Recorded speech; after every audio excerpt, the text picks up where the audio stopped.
Bismillahirrahmanirrahim. Assalamualaikum warahmatullahi wabarakatuh.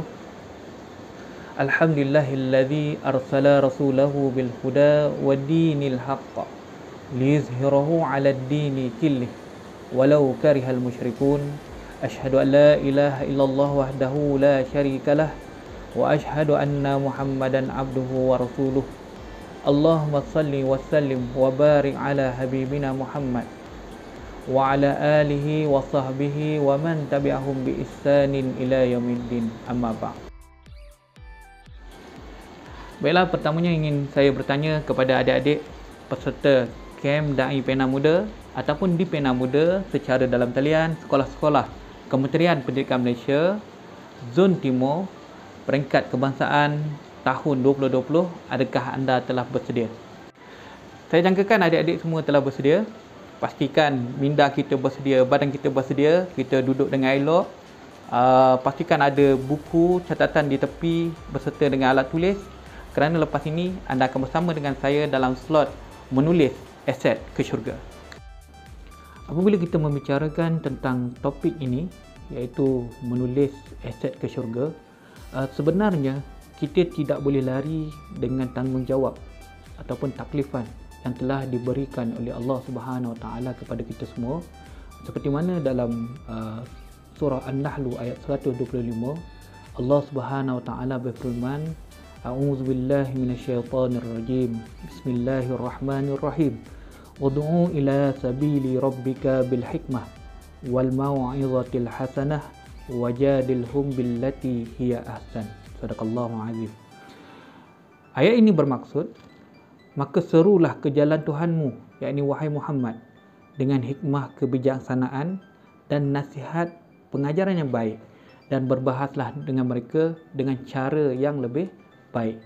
Ayat ini memberi maksud bahawa kita semua selaku orang yang beriman pada Allah Subhanahu Wa Taala mempunyai satu tanggungjawab, iaitu berdakwah kepada orang lain. Tanggungjawab untuk berdakwah ini merupakan satu amanah yang diwariskan oleh Nabi Muhammad sallallahu alaihi wasallam serta para anbiya yang terdahulu, di mana setiap orang beriman kepada Allah Subhanahu Wa Taala mempunyai tanggungjawab untuk mengajak orang lain ke arah kebaikan. Dan seandainya kita merasakan diri kita ini bukanlah seorang pendakwah kerana kita tidak mampu berpidato, kita tidak mampu menyampaikan ceramah, ataupun kita tidak mampu untuk pergi daripada rumah ke rumah atau kampung ke kampung untuk berdakwah, sebenarnya ruang lingkup sebagai kita seorang pendakwah ini adalah sangat besar dan sangat luas. Sebagai contoh, kita sebagai seorang penulis juga mampu berdakwah dengan menggunakan pena ataupun pen. Untuk memahami tugas dan tanggungjawab berdakwah ini, marilah kita sama-sama fahami pengertian dakwah. Menurut Kamus Dewan Bahasa dan Pustaka, berdakwah bermaksud perbuatan menyebarkan ajaran agama. Dalam konteks kita menyebarkan ajaran agama Islam agar diikuti, dipatuhi oleh orang lain. Dan perkataan dakwah itu sendiri sebenarnya berasal daripada bahasa Arab. Dia sudah bahasanya, dakwah bermaksud perbuatan menyeru, mengajak. Manakala dari sudut istilahnya, Dr. Yusuf Al-Qaradawi mendefinisikan dakwah ialah usaha membawa orang lain kepada ajaran Islam, mengikut petunjuk agama agar mereka taat dan patuh kepada Allah Subhanahu Wa Taala. Dr. Abdul Karim Zaidan pula sebagai tokoh ulama dalam bidang dakwah ini mendefinisikan dakwah sebagai satu perbuatan memanggil ataupun mengajak orang lain ke jalan Allah, iaitu mengajak orang lain melakukan segala perintah Allah dan menegah mereka daripada melakukan segala perbuatan yang ditegah oleh Allah Subhanahu Wa Taala, seperti mana yang telah ditunjukkan oleh baginda Rasulullah sallallahu alaihi wasallam. Maka dengan melihat pada definisi ini, dapatlah kita fahami bahawa dakwah ini merupakan satu perbuatan yang dilakukan untuk mengajak orang lain. Tidak kira sama ada dia mengajak menggunakan mulut ataupun menggunakan pelbagai medium yang lain, asalkan perbuatan itu menyeru mereka melakukan kebaikan serta menegah mereka daripada melakukan perkara yang maksiat atau sebagainya. Dakwah mempunyai rukun-rukunnya. Para ulama telah menyeraikan rukun-rukun dakwah. Terdapat 5 rukun dakwah. Yang pertama sekali ialah da'i. Dalam hal ataupun konteks kita sebagai seorang penulis, penulis itu ialah sebagai seorang pendakwah, di mana penulis berperanan mengajak ataupun menyuruh orang lain untuk melakukan perkara yang baik, ataupun melalui hasil tulisannya dia cuba menegah orang lain daripada melakukan perkara-perkara yang salah. Jadi da'i dalam konteks ini ialah seorang penulis. Manakala rukun yang kedua ialah mad'u. Mad'u bermaksud sasaran dakwah. Dalam hal kita, mad'u bagi seorang penulis ialah pembaca itu sendiri. Makna pembaca merupakan sasaran dakwah pada kita. Manakala yang ketiga ialah maudhu'. Maudhu' bermaksud isi kandungan dakwah. Oleh itu, adalah penting bagi seorang penulis itu memastikan isi kandungan yang ingin disampaikan itu benar-benar memberi manfaat pada orang lain. Bukannya apa yang mereka tuliskan itu akhirnya nanti mengajak orang lain pula melakukan perkara-perkara yang salah. Itu bertentangan dengan konsep sebagai seorang pendakwah. Manakala rukun dakwah yang keempat ialah kawaid. Kawaid bermakna kaedah dalam berdakwah. Sebagai seorang penulis, sudah tentu mereka menggunakan medium penulisan ini sebagai ruang ataupun gelanggang untuk mereka berdakwah. Dan yang terakhir ialah uslub. Uslub bermaksud pendekatan yang digunakan oleh pendakwah tersebut. Secara asasnya daripada surah An-Nahl tadi ada terdapat 3 uslub. Yang pertamanya secara berhikmah, iaitu bijaksana. Yang keduanya berdakwah dengan memberi nasihat yang baik.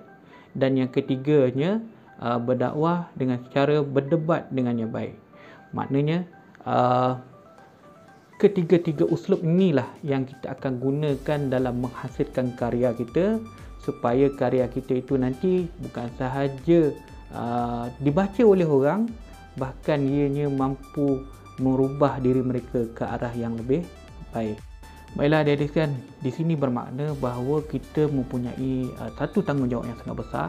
Kita bukan sahaja menghasilkan karya atas sebab minat kita sendiri, bahkan di sana ada satu tanggungjawab kita sebagai seorang Muslim, iaitu berdakwah kepada orang ramai.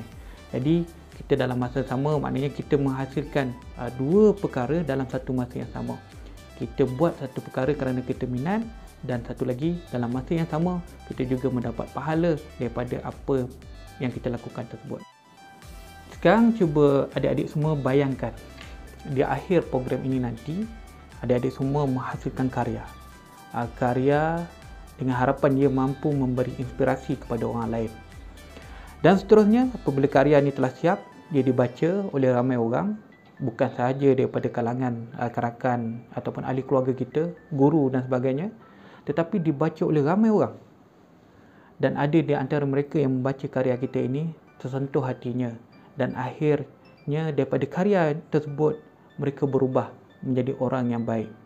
Adik bayangkan bagaimana nikmatnya, bagaimana agaknya ganjaran pahala yang Allah berikan pada kita kerana usaha kita yang kecil ini tadi rupa-rupanya memberi kesan pada orang lain. Dan bayangkan, andai kata kita telah pergi sekalipun, karya kita ni mampu dibaca oleh orang lain, dan juga diharapkan nanti orang lain yang membacanya juga berubah. Terbayangkan, inilah satu nikmat yang berpanjangan dan tidak akan putus seperti mana yang telah dilakukan oleh para ulama yang terdahulu. Adik-adik yang dikasihi sekalian, di sini Ustaz ingin memberikan 2 contoh penulis yang cukup hebat. Mereka bukan sahaja terkenal dalam menghasilkan karya, tetapi juga dikenali sebagai seorang pendakwah. Yang pertama ialah Imam Al-Ghazali. Siapa tidak kenal dengan nama ini? Imam Al-Ghazali dengan kitab Ihya Ulumuddin-nya, satu kitab yang diperbahaskan, yang diulang cetak, yang diterjemahkan dalam pelbagai bahasa, serata dunia ada kitab tersebut. Imam Ghazali ini telah wafat pada tahun 1111. Yang ini sudah cukup lama, tetapi bayangkan karyanya, sumbangannya masih dirasai sehingga ke saat ini. Manakala individu yang kedua pula, ataupun tokoh yang kedua pula yang saya sebutkan di sini ialah Hamka, ataupun nama sebenarnya ialah Haji Abdul Malik Karim Amrullah. ataupun dikenali sebagai Pak Hamka, yang juga telah menghasilkan berbagai karya, bukan sahaja novel yang berunsurkan Islami, bahkan pelbagai kitab, termasuklah beliau juga sempat menghasilkan satu kitab tafsir yang dikenali sebagai Tafsir Al-Azhar. Cuba kita bayangkan kedua-dua contoh individu tersebut. Mereka bukan sahaja menulis, bahkan mereka dalam masa yang sama menghasilkan, kita panggil lebih kurang menghasilkan gudang pahala yang cukup besar, di mana setelah mereka wafat, meninggal sebagainya, gudang ini sentiasa menjanakan pahala untuk mereka berterusan. Selagi mana ianya memberi manfaat pada orang ramai, selagi itulah mereka memperolehi pahala tersebut. Oleh itu saya ingin tekankan lagi sekali pada adik-adik semua, adalah sangat beruntung kita ini Allah kurniakan bakat ataupun juga minat untuk mendalami bidang penulisan, dan seharusnya kita gunakan bakat dan minat kita ini untuk mengajak orang lain kepada kebaikan, di mana dengan karya yang kita hasil, kita bukan sahaja mendapat kepuasan diri, bahkan kita juga insya-Allah diberi ganjaran pahala melalui apa yang kita hasilkan itu nanti. Dalam hal ini kita akan lihat bahawa berdakwah melalui penulisan merupakan suatu pilihan yang sangat baik. Ini merupakan satu peluang yang perlu kita gunakan bakat yang kita telah ada ini. Okey. Kerana apa? Kerana setiap perkara yang kita tulis yang mampu untuk mengajak orang ramai kepada kebaikan, di situ ada ganjaran pahala.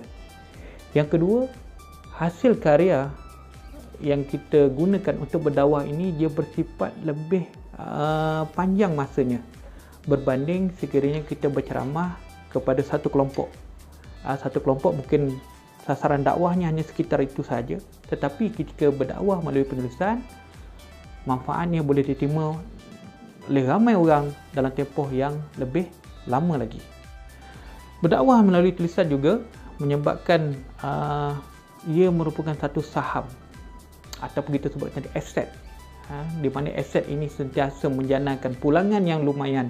Walaupun setelah kita pergi meninggalkan dunia ini, insya-Allah karya yang kita hasilkan lagi mana dibaca oleh ramai orang, lagi itu kita akan mendapat ataupun memperolehi nikmat pahala daripada usaha tersebut. Hal ini seperti mana yang telah diriwayatkan oleh Imam Muslim dalam satu hadis, bahawa Rasulullah SAW ada bersabda, iaitu barang siapa yang mengajak kepada kebaikan, maka ia akan mendapat pahala sebanyak mana pahala yang diperolehi oleh orang yang melakukannya. Ini bermakna selagi mana karya yang kita hasilkan itu mengajak orang pada kebaikan dan orang melakukan kebaikan tersebut, selagi itu kita mendapat pahala seperti mana mereka yang melakukan kebaikan itu. Dan hadis yang kedua diriwayatkan oleh Muslim dari Abi Hurairah radhiyallahu anhu, sesungguhnya Rasulullah SAW bersabda, apabila seseorang anak Adam itu meninggal dunia, maka terputuslah amalannya kecuali 3 perkara, iaitu sedekah jariah, ilmu yang dimanfaatkan, dan anak yang soleh yang mendoakan mereka. Maka dalam hal ini kita lihat ilmu yang dimanfaatkan, iaitu ilmu yang kita berikan kepada orang ramai melalui penulisan kita, merupakan satu saham. Walaupun kita telah meninggal nanti, ianya dikira sebagai amal yang berterusan. Maka saya ingatkan lagi sekali, maka beruntunglah kita ini sebagai seorang penulis. Pertamanya, Allah telah kurniakan kita dengan bakat yang cukup istimewa. Dan yang kedua, bakat ini pula boleh kita gunakan untuk mendapatkan pahala yang berpanjangan. Pahala yang berpanjangan melalui hasil penulisan kita yang seperti mana yang saya nyatakan tadi. Dan yang ketiga, dan cuba bayangkanlah jika hasil karya ini tadi mampu dibaca oleh orang lain dan mereka dan juga mampu merubah hidup mereka menjadi ke arah yang lebih baik. Ini diibaratkan seperti MLM, iaitu keuntungan yang kita perolehi berlipat kali ganda. Adik-adik sekalian, seterusnya untuk memastikan hasil karya kita menjadi aset untuk kita ke syurga, kita juga perlu memahami etika dan adab sebagai seorang penulis Muslim. Baiklah, apa itu etika? Menurut Kamus Dewan, etika bermaksud prinsip moral atau nilai-nilai akhlak, iaitu adab sopan, santun dan sebagainya yang menjadi pegangan seseorang individu atau sesuatu kumpulan manusia. Ini bermakna etika diterima pakai sama ada dari seorang individu ataupun masyarakat, bahawa ini merupakan satu prinsip yang perlu dipatuhi oleh mereka semua. Dalam penulisan misalnya, sebagai seorang penulis Muslim, kita perlu menjaga etika. Antaranya, kita mestilah bertanggungjawab terhadap apa yang kita tulis. Kita kena memikirkan bahawa setiap amal yang kita lakukan, termasuklah dalam penulisan, semuanya ada dikira pahala ataupun dosa. Andai kata kita gunakan penulisan kita untuk menulis sesuatu yang baik, insya-Allah kita akan dapat pahala. Tetapi sekiranya kita gunakan penulisan kita untuk menyebarkan sesuatu fitnah ataupun mengajak orang lain melakukan perkara yang tidak betul, sudah pasti ada dosa yang akan kita perolehi daripada penulisan tersebut. Hal ini tidak hanya dalam penulisan karya seperti buku misalnya, tetapi dalam penulisan kita kena amalkan etika ini. Contohnya di media sosial misalnya, kita juga perlu ada etika dalam menulis. Jadi tidak boleh menulis sesuka hati kita tanpa memikirkan akibat ataupun kesan daripada hasil penulisan kita. Kita kena tahu apa yang kita buat, malaikat akan memandang dan malaikat juga akan mencatat segala perbuatan kita. Adik-adik sekalian, janganlah kerana kita ingin mengejar populariti, kita sanggup menggadaikan agama kita dengan menulis perkara-perkara yang tidak betul, bahkan menulis perkara yang bercanggah dengan ajaran agama Islam. Saya rasa ramai mungkin di antara anda yang pernah tahu bahawa ada media sosial ataupun buku-buku yang dituliskan oleh penulis Muslim, tetapi mereka menulis dengan perkara-perkara yang boleh menghayalkan ataupun perkara-perkara yang bersifat fitnah ataupun perkara-perkara yang lara misalnya, dan sudah pasti perkara tersebut merupakan perkara yang ditegah dalam ajaran agama Islam. Begitu juga Jabatan Kemajuan Islam Malaysia ataupun JAKIM pernah mengeluarkan satu risalah, satu senarai yang mana terdapat di dalam senarai tersebut judul buku berunsur Islam dalam bahasa Melayu yang diwartakan perintah larangannya hingga tahun 2013.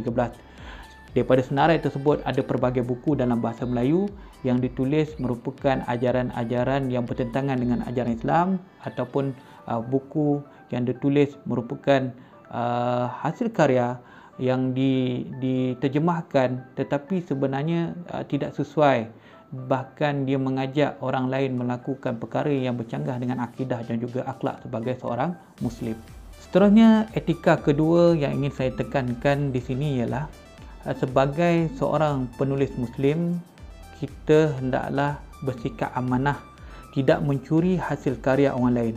Mencuri hasil karya orang lain di sini maksudnya kita mengambil idea asal orang lain ataupun karya orang lain, kemudian kita ubah sedikit sahaja dan kita mengaku bahawa ini ialah karya asli kita sendiri. Perbuatan ini disebut sebagai plagiat.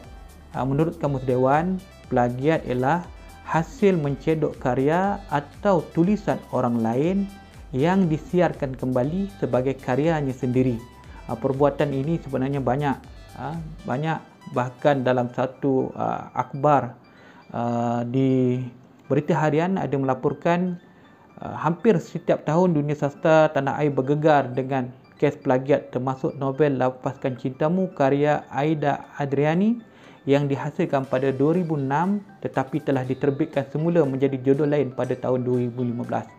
Ini adalah satu sikap yang tidak amanah dan satu sikap yang bercanggah sebagai seorang penulis Muslim. Contoh yang kedua ialah ada seorang pengguna media sosial telah menyalin sebuah novel hasil tulisan Nia Qurratu'aini dan juga Siti Rosmizah, di mana beliau telah menyalin di laman media sosialnya sendiri. Hari demi hari dia siarkan sedikit demi sedikit hasil karya tersebut hingga kan dapat mengumpul ramai pengikut yang ternanti-nantikan sambungan hasil penulisan. Tetapi sebenarnya apa yang ditulis di media sosial itu merupakan plagiat daripada sebuah novel yang telah terbit satu ketika dahulu. Manakala contoh yang ketiga ialah sebuah novel yang berjudul Hello It's Me karya Anne Lee telah diplagiat oleh seorang penulis baharu dengan memuat naik ke laman sosial sehingga mendapat 80,000 tanda suka ataupun tanda like dan diterbitkan semula menjadi misi di Laila. Ini adalah merupakan contoh-contoh isu plagiat yang berlaku di tanah air kita. Sebenarnya banyak lagi isu plagiat yang berlaku. Dia tidak hanya plagiat yang melibatkan novel sahaja, bahkan ada mereka melakukan plagiat dengan mencuri karya seperti karya lirik lagu, seperti karya filem, ataupun ada juga yang mencuri hasil inovasi orang lain dan mengaku ianya adalah hasil karya mereka sendiri.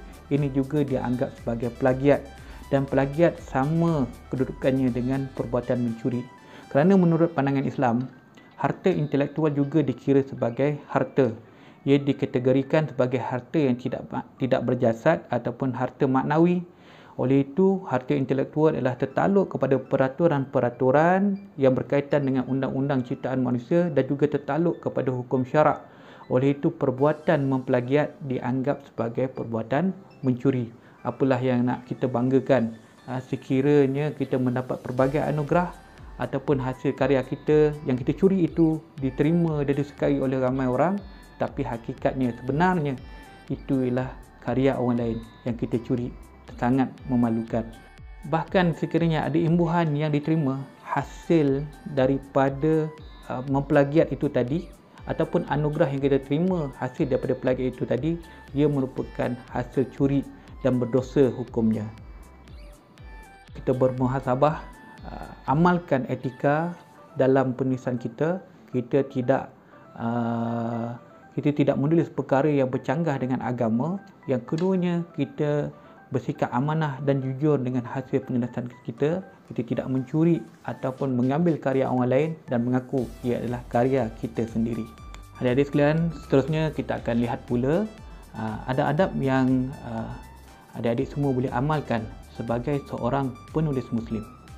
Adab yang pertama yang kita boleh amalkan sebagai seorang penulis Muslim, yang pertama sekali, kita niatkan usaha kita menulis ini kerana Allah Subhanahu Wa Taala. Kerana setiap amal itu bergantung pada niat kita. Oleh itu, kita ikhlaskan penulisan kita kerana Allah Ta'ala serta mencari redha daripada Allah Subhanahu Wa Taala. Manakala adab yang kedua pula, setiap kali hendak mulakan penulisan, kita mulakan dengan ucapan Bismillahirrahmanirrahim. Dan setelah kita selesai sesuatu tugasan, maka kita ucapkanlah puji-pujian kepada Allah Subhanahu Wa Taala dengan ucapan Alhamdulillahirabbil alamin. Manakala adab yang ketiga, biasakan setiap kali kita hendak mulakan penulisan, hendaklah kita dalam keadaan berwuduk. Makna kita menyucikan diri kita, dan dalam masa sama kita menyegarkan minda supaya idea dan kita dalam keadaan yang segar sebelum kita memulakan penulisan kita. Dan adab yang keempat, setiap kali kita ingin menulis, maka hendaklah kita mengambil berat tentang dosa dan pahala yang akan ditanggung oleh kita hasil daripada penulisan tersebut. Sekiranya penulis berkongsi perkara yang baik dan mampu memberi inspirasi kepada orang lain, ia akan dianggap sebagai amal jariah yang berpanjangan. Adab yang kelima pula, penulis perlu berpegang kepada adab-adab Islam, seperti kita menggunakan bahasa yang baik dalam penulisan kita, tidak menghina atau menghasut serta memfitnah orang lain dalam penulisan kita. Selain itu, adab yang keenam yang boleh kita amalkan, kenalah kita bersikap amanah, iaitu tidak memplagiat hasil karya orang lain, kerana memplagiat ini hukumnya ialah haram dan dianggap satu dosa. Sekiranya kita ingin memetik hasil karya orang lain, pastikan kita memberi penghargaan kepada penulis asal. Adab yang ketujuh pula, penulis Muslim hendaklah bijak menghubung kaitkan isu-isu yang hendak ditulis dengan dakwah kepada Allah SWT. Kita ambil kesempatan, kita menulis, dalam masa sama kita mengajak orang kepada kebaikan. Dan adab yang terakhir yang ingin saya kongsikan di sini, seperti mana yang dinyatakan oleh Prof. Madya Dr. Kamariah Kamarudin. Beliau mengatakan bahawa penulis yang baik perlu mengamalkan konsep al-khair, iaitu kebaikan. Maknanya hasil penulisan tersebut mengajak pada kebaikan.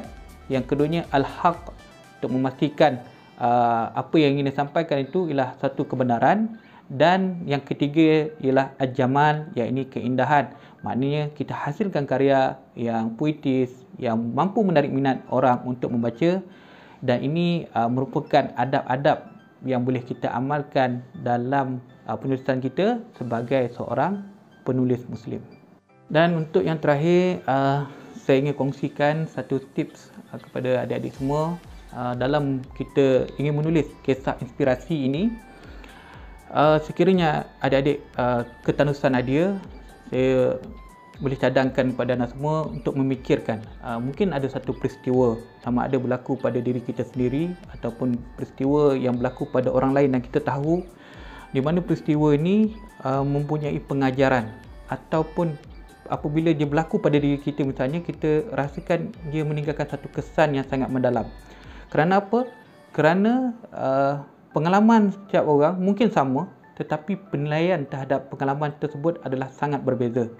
Sebagai contohnya, mungkin ada di kalangan rakan-rakan kita yang di luar sana lahir daripada keluarga yang kurang berkemampuan. Mungkin ada di antara mereka yang rasa cukup kecewa dengan keadaan tersebut hingga motivasi mereka berada pada tahap yang rendah. Dan dalam masa yang sama, mungkin kita juga mempunyai pengalaman. Kita berasal daripada keluarga yang susah misalnya juga, tetapi kita melihat kesusahan keluarga kita itu merupakan satu motivasi untuk kita untuk terus berusaha dan berjaya demi membela keluarga kita. Jadi ini yang kita ingin kongsikan pada para pembaca, dan ini merupakan satu tip yang boleh adik-adik semua amalkan. Ingatlah, saya harapkan adik-adik semua boleh menulis sesuatu daripada hati adik-adik semua, kerana setiap apa yang kita tulis daripada hati kita, insya-Allah dia akan jatuh kepada hati orang yang membacanya. Saya harapkan adik-adik semua berjaya menghasilkan karya yang baik, dan saya secara peribadinya sangat teruja untuk membaca karya adik-adik semua. Jadi akhir kalam saya sudahi dengan wabillahi taufiq wa hidayah. Wassalamualaikum warahmatullahi wabarakatuh.